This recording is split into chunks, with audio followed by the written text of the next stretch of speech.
KFDM News is learning more about a woman shot and killed by a Port Arthur police officer. Investigators say the woman came at them with a knife and refused to put it down. KFDM's Haley Bull is in the studio with the latest. Haley? Two officers drove to the home this morning when someone called 911 to report a family disturbance.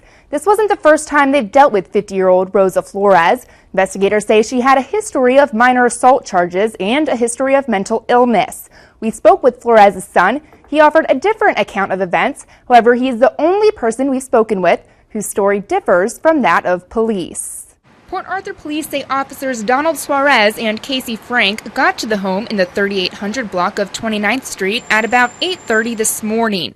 When they arrived, one party was armed with a knife, refused to put it down.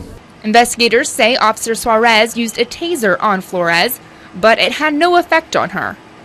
The knife was brandished towards the officers, and one officer fired a single shot. Police say Officer Frank fired a single shot after Flores came at them.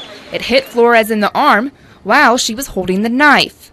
The same bullet hit Flores' chest and killed her. Flores' son, Luis, was in the home. He says his mother never raised the knife. Here on the living room floor is where Luis Flores says his mother died. Flores told us the family called police because his mother was feeling nervous. He said she'd been in a hospital for mental health issues in the past, but he says it was never serious.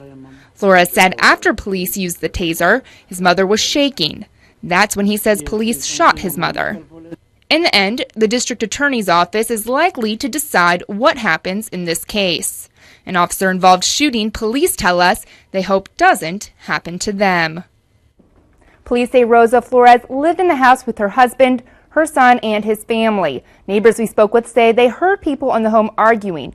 Officers Suarez and Frank are on administrative leave with pay until the investigation is finished. That's standard in such a case. Reporting live in the studio, Haley Bull, KFDM 6 News.